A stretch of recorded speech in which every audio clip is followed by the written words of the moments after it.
Hi hello welcome to our channel. నేను మీ సిరి. ఈరోజు మనం చెప్పుకోబోయే కథ ప్రియ నేస్తం పార్ట్ 129.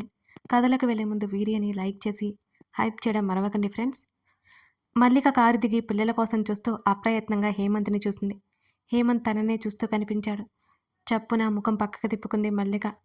ఇంకెంతసేపటికి వస్తారు డ్రైవర్ని అడిగిందామె. ఇంకా 5 నిమిషాల్లో వచ్చేస్తారమ్మా. డ్రైవర్ గేటు దగ్గర నిలబడి పాప కోసం చూస్తున్నాడు. మల్లిక కూడా కాస్త ముందుకు వచ్చింది. ఆ పెద్ద గేట్ నుంచి పిల్లలు పరిగెత్తుకుంటూ వస్తున్నారు. వాచ్మెన్ పిల్లల్ని ఆపుతున్నాడు. వాళ్ళు వస్తే మాత్రం వాచ్మెన్ పిల్లల్ని పంపిస్తున్నాడు. దూరంగా హనీ రక్ష నడుచుకుంటూ వస్తున్నారు. వారిద్దరినీ చిరునవ్వుతో చూసింది మల్లిక. డ్రైవర్ వాచ్మెన్తో మాట్లాడాడు. హనీ రక్ష ఇద్దరూ బయటకు పరిగెత్తారు.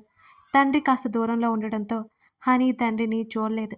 తండ్రి కోసం వెతుకుతున్న ఆ కళ్ళకి మల్లిక కనిపించగానే రక్షతో పాటు మల్లిక కాళ్ళని చుట్టేసింది హనీ. అది మల్లిక ఊహించనేలేదు. హేమంత్ ఏమనుకుంటాడో అని ఆమె కంగారుగా చూసింది. అతను చూస్తున్నాడు తప్ప అతని ముఖంలో ఏ ఫీలింగ్ ఆమెకి కనిపించనే లేదు. బలవంతంగా హనీని విడిపించుకుంది మల్లిక. హనీ, మీ డాడీ వచ్చారు, వెళ్ళు. మల్లిక అలా విడిపించుకోవడంతో హనీ ముఖం నల్లగా అయిపోయింది. దూరం జరిగి వెనక్కి తిరిగి చూసింది. తండ్రి కారుకి ఆనుకొని నిలబడి కనిపించాడు హనీకి. అక్కడి నుంచి తండ్రి వైపుకి పరిగెత్తింది హనీ. కూతురి బ్యాగ్ తీసుకుని కూతుర్ని ఎత్తుకున్నాడు హేమంత్. అతని మడి చుట్టూ చేతులు వేసుకుని కౌగిలించుకుంది. కూతురి హగ్లో డిసప్పాయింట్మెంట్ స్పష్టంగా తెలుస్తుంది హేమంత్కి. హనీ ఏం మాట్లాడలేదు. హేమంత్ ఒకసారి మల్లిక వైపు చూసి కారులో కూర్చున్నాడు. జాగ్రత్తగా రక్షని లోపల కూర్చోబెట్టి నవ్వుతూ మాట్లాడుతోంది మల్లిక. రక్ష కూడా చప్పట్లు కొడుతోంది. 2 కార్లు బయలుదేరాయి. హేమంత్ కారు అటువైపుకు ఉండడంతో ముందుగా మల్లిక ఉన్న కారే బయలుదేరింది. మధ్యలో డ్రైవర్ని కార్ ఆపమని చెప్పింది మల్లిక. డ్రైవర్ కార్ ఆపగా వాళ్ళిద్దరూ ఐస్ క్రీమ్ కోసం వెళ్తున్నట్టు అర్థమైంది. వెళ్తున్న వాళ్ళని హనీ చూసింది. కానీ తండ్రిని ఆ పాప ఏమీ అడగలేదు. ఆ క్షణం కూతురిని చూసి విపరీతమైన జాలి వేసింది హేమంత్కి. మల్లికని ఏమనడానికి అతనికి హక్కు లేదు. తన మాటల వల్లే ఆమె హనీని దూరం పెడుతుందని అతనికి అర్థమైంది. హేమంత్ కారు ముందుకెళ్ళిపోయింది. రక్షని ఆడుస్తుందన్న మాటే కానీ హనీ చూసిన దిగులు చూపులే మల్లికని వెంటాడుతున్నాయి. రక్ష హనీకి కూడా ఐస్ క్రీమ్ తీసుకెళ్దామా అని మల్లిక అడగగానే, ఓ సూపర్ పిన్ని, హనీకొకటి నాకొకటి అంటూ 2 వేలు చూపించింది మల్లిక.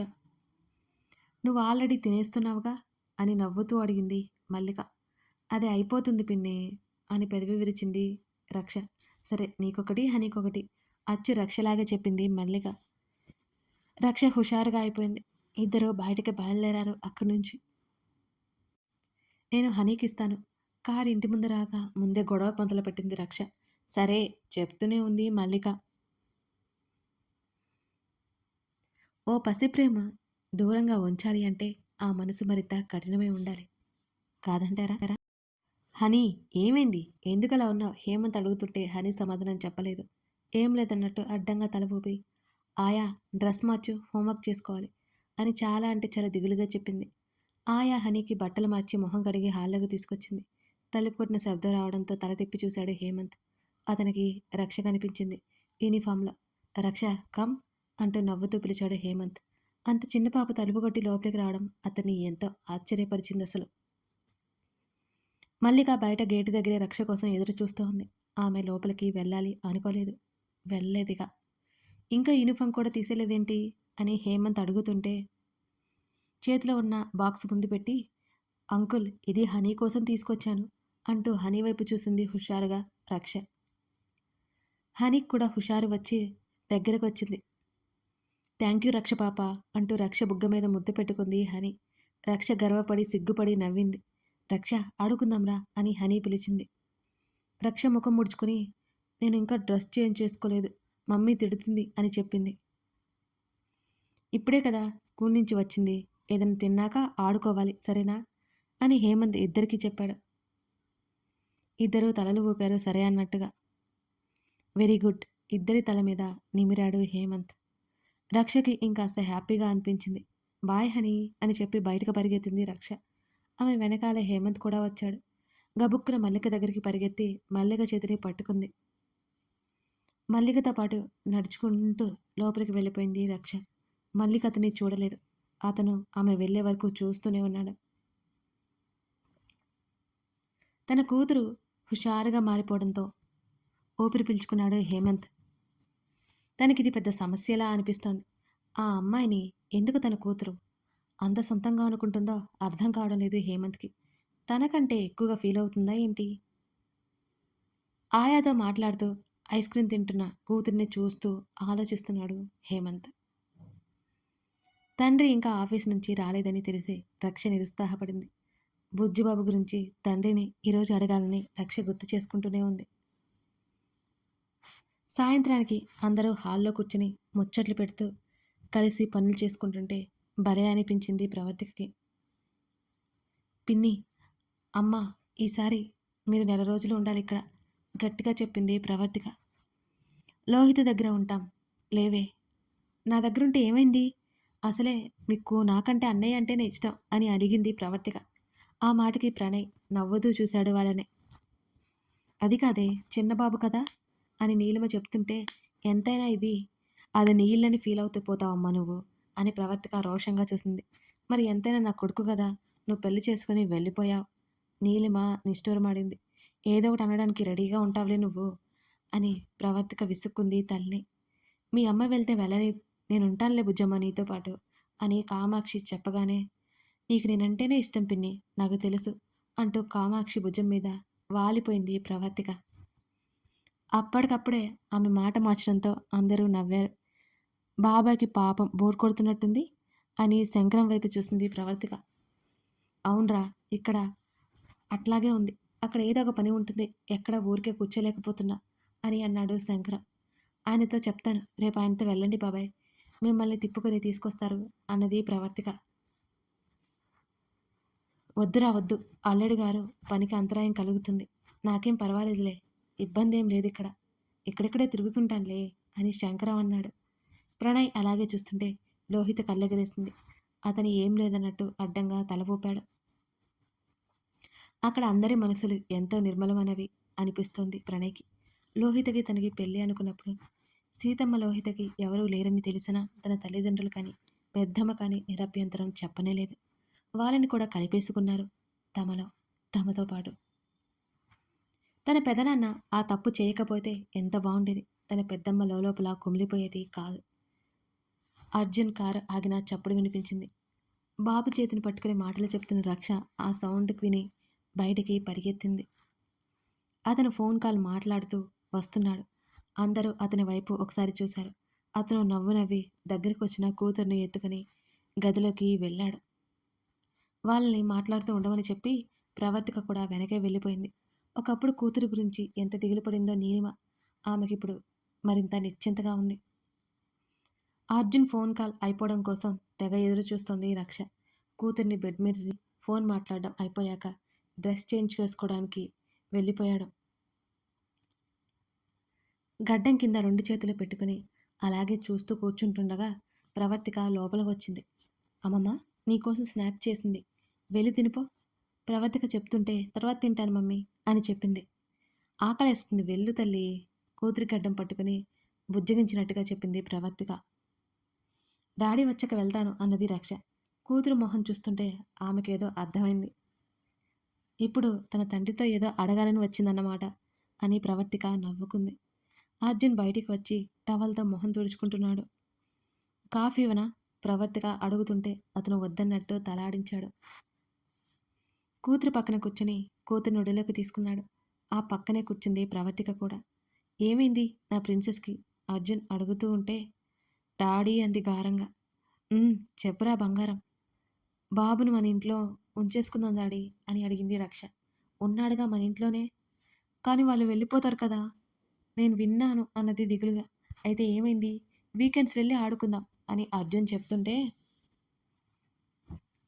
బాబు ఇక్కడ ఉండాలంటే ఇంకొక బాబు కావాలి అని ప్రణమామ చెప్పాడు అంది రక్ష. ఆమె చెప్పింది వాళ్ళిద్దరికీ అర్థం కాలేదు. ఏంటి రక్ష, ప్రవర్తిక అడిగింది ఈసారి కాస్త అయోమయంగానే. బాబుని ఇక్కడ ఉంచమంటే నేను స్కూల్కి వెళ్ళిపోతే బాబుకి బోర్ కొడుతుంది కదా, అప్పుడు బాబు ఎలా ఉంటాడు ఇక్కడ, బాబు కోసం ఇంకో బాబు ఉంటే ఇద్దరు ఆడుకుంటారు, ఇక్కడే ఉంటారు అని హుషారుగా చెప్పింది. ప్రణయమామ చెప్పాడా అర్జున్ అడిగాడు. బాబుకి బోర్ కొడుతుందంట, అందుకే తీసుకెళ్ళిపోతాను అన్నాడు. మన ఇంట్లో కూడా బాబు ఉంటే బాబుని ఇక్కడే ఉంచేయొచ్చు కదా! వాళ్ళిద్దరూ ఇక్కడే ఆడుకుంటూ నాతో ఆడుకుంటారు కదా! అని మెరిసే కళ్ళతో తల్లిదండ్రుల వైపు చూసింది రక్ష. ప్రవర్తిక ముఖం మాడిపోయింది. కూతుర్ని సడిగా ఒడిలో కూర్చోబెట్టుకొని, బాబుని ఇప్పుడు ఎక్కడి నుంచి తేవాలి? నవ్వుతూ అడిగాడు అర్జున్. మమ్మీ పొట్టలో అంటూ తల్లి వైపు చూసింది. అర్జున్ ఆ మాటలకు నవ్వేశాడు. మమ్మీ పొట్టలో బాబు లేడు. ఎప్పటికీ రాడు అని చెప్పాడు అర్జున్. ఎందుకు రాడు? వస్తాడని నువ్వే కదా చెప్పావు. రక్ష అంతలోనే ఏడుపు మొహం పెట్టి అడిగింది తండ్రిని. తనకి ఇంట్లో బాబు ఉండడు అంటే ఏడుపొచ్చినంత పనైంది ఆ బుడ్డదానికి. ఎందుకంటే మమ్మీ డాడీకి ఈ ప్రిన్సెస్ ఒక్కడే సరిపోతుంది. ఇంకా బాబు ఎందుకు చెప్పు అని అంటూ కూతురి ముఖాన్ని చేతిలోకి తీసుకుని చెప్పాడు అర్జున్. నో డాడీ, నాకు బావ కావాలి. మమ్మీకి చెప్పు అని తల అడ్డంగా ఊపుతూ చేతులు విదిలించింది రక్ష. ఇప్పుడు ఏం చెప్తారో చెప్పండి అన్నట్టు భర్త వైపు చూసింది ప్రవర్తిక. ముందు నీ అన్నగారిని తన్నాలి అని అర్జున్ అన్నాడు. మా అన్నయ్య ఏం చేశాడు? వాడికి బోర్ కొడుతుందని చెప్తే మీ కూతురు ఏదేదో ఆలోచించి ఏవో ఐడియాలు వేసింది అన్నది ప్రవర్తిక. తల్లిదండ్రుల మాటలు వింటూ చూస్తుంది రక్ష. మమ్మీ పొట్టలో నుంచి బాబు రాడుగా, ఎందుకంటే మమ్మీకి హెల్త్ బాలేదు. కూతురికి అర్థమయ్యేలా చెప్పడానికి ప్రయత్నం చేశాడు అర్జున్. పదే పదే తన కూతురు డిసప్పాయింట్ అవ్వడం అతనికి ఇష్టం లేదు. ఫీవర్ వచ్చిందా అని అమాయకంగా అడిగింది. అర్జున్ అవునన్నట్టుగా తల ఊపాడు. ఎప్పుడు పోతుంది అని అడిగింది రక్ష. మమ్మీకి చాలా ఎక్కువ ఫీవర్ వచ్చింది, అందువల్ల బాబు రాలేడు. అది ఎప్పటికీ పోదు. మమ్మీని ఇబ్బంది పెట్టకూడదు, సరేనా? తండ్రి చెప్తుంటే తల్లి వైపు తల తిప్పి చూసింది రక్ష. ఫీవర్ వస్తే పడుకోవాలిగా, మమ్మీ ఎందుకు పడుకోలేదు? కూతురు అడుగుతుంటే ప్రవర్తిక తల పట్టుకుంది. ఆ ఫీవర్ కాదురా, మమ్మీకి పెద్ద దెబ్బ తగిలింది అని చెప్పాడు అర్జున్. అవునా అన్నట్టు కళ్ళు పెద్దవి చేసి చూసింది తల్లి వైపు. అవును. నువ్వు మమ్మీ పొట్టలో నుంచి బయటకు రావడానికి మమ్మీ చాలా ఏడ్చింది. మళ్ళీ బాబు అంటే మమ్మీ ఏడుస్తుంది కదా అని అర్జున్ అన్నాడు. రక్ష కంగారుగా కళ్ళు వెడల్పు చేసి మరీ తల్లి వైపు చూసింది. ఆమె 2 చిట్టి చేతులు గుండెల మీద వేసుకుని మరీ షాక్ అవడం చూసి అర్జున్ చిన్నగా నవ్వుకున్నాడు. ప్రవర్తిక గడ్డం కింద చేయి పెట్టుకుని ఇద్దరినీ చూస్తుంది. మరి మమ్మీ ఏడిస్తే నీకు ఇష్టమా? అర్జున్ అడగ్గా లేదన్నట్టు తల అడ్డంగా అటు ఇటు తిప్పింది రక్ష. బాబు కోసం మమ్మీని ఇబ్బంది పెట్టకూడదు మనం, సరేనా? తల ఊపుతూ కూతురి కళ్ళలోకి చూశాడు. అప్రయత్నంగా తల ఊపింది రక్ష. అయినా మనకి చిన్న బాబు ఉన్నాడు కదా, నీకు చూడాలనిపించినప్పుడల్లా ప్రణయ్ మామయ్య వాళ్ళ ఇంటికి వెళ్ళిపోతాం, సరేనా అని అర్జున్ చెప్పగా అయిష్టంగానే తల ఊపింది రక్ష. ప్రవర్తిక పెదవులు అప్రయత్నంగా విచ్చుకున్నాయి. కూతుర్ని ఒడిలోకి తీసుకుని ముద్దు పెట్టుకుంది చెంప మీద. అమ్మమ్మ స్నాక్స్ ఇస్తుంది, వెళ్ళి తిను, బాబుతో ఆడుకో ప్రవర్తిక చెప్పగా మమ్మీని చూసి జాలి పడుతూ మమ్మీని బాబు గురించి ఇబ్బంది పెట్టకూడదని డిసైడ్ అయిపోయింది ఆ బుజ్జి రక్ష. మమ్మీ ఏడుస్తుంది కదా, అందుకే. మమ్మీ ఏడిస్తే తనకు అసలు నచ్చదు. అచ్చు తన తండ్రిలాగే. రక్ష తల ఊపి కిందకి దిగి రూమ్ బయటికి వెళ్ళిపోయింది. తన వైపు చూస్తున్న ఆమెను చూసి ఏంటన్నట్టు కళ్ళెగరేశాడు. అది చాలా ఫీల్ అవుతుందండి అంది ప్రవర్తిక. పర్లేదులే, తెలియాలిగా, ప్రతిసారి డిసప్పాయింట్ అవుతుంది అని అర్జున్ అన్నాడు. మీరు తొందరపడకుండా ఉండాల్సిందేమో ఆమె చెప్తుంటే ఆమె చేతిని పట్టుకొని, నీ విషయంలో నేను రిస్క్ తీసుకోలేను. నాకు అదంతా ముందే తెలుస్తుంటే ఈరోజు రక్ష కూడా మన మధ్య ఉండేది కాదేమో అన్నాడు అర్జున్. ఆమె చేయి అతని పెదవుల దగ్గరికి చేరిపోయింది. అతనికి తన మీద ఉన్న ప్రేమకి ప్రవర్తిక మనసు మరింత హాయిగా మారిపోయింది. అతని పట్ల ప్రేమ క్షణక్షణానికి పెరిగిపోయింది.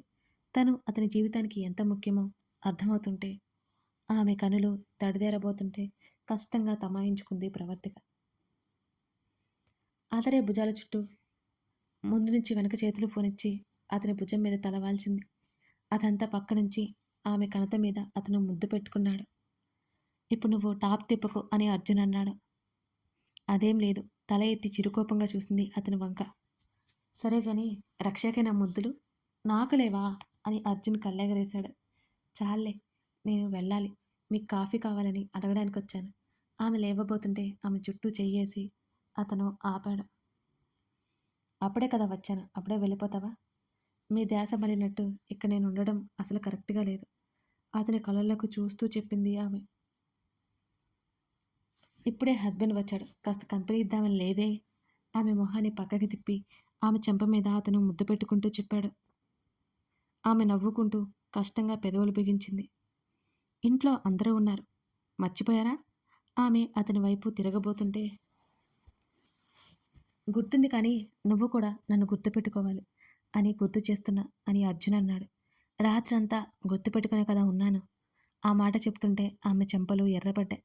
రాత్రి పగలు అని లేదు. ఎప్పుడైనా ఎక్కడైనా అతను చెప్తుండగానే మమ్మీ రక్ష అరుపు వినిపించి ఉలిక్కిపడి దూరం జరిగింది.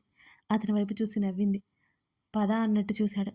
అతనికి ఫోన్ కాల్ రావడంతో అది చూస్తుండగానే అతని కనులు చిన్నవైపోయాయి. కథ కొనసాగుతుంది. కథ నచ్చితే లైక్ చేసి కామెంట్ చేయడం మర్చిపోకండి. అలాగే మరిన్ని కథలకై మన ఛానల్ని సబ్స్క్రైబ్ చేసుకొని సపోర్ట్ చేస్తారని ఆశిస్తున్నాను. సిరి డైరీస్ గురించి కూడా మర్చిపోకండి. నువ్వే కావాలని స్టోరీ చాలా చాలా బాగుంటుంది. చదివిన వాళ్ళందరూ మంచిగా సమీక్షలు ఇస్తున్నారు. ఒకసారి చూడండి. మర్చిపోకుండా చూస్తారు కదా. Thank you for watching this video.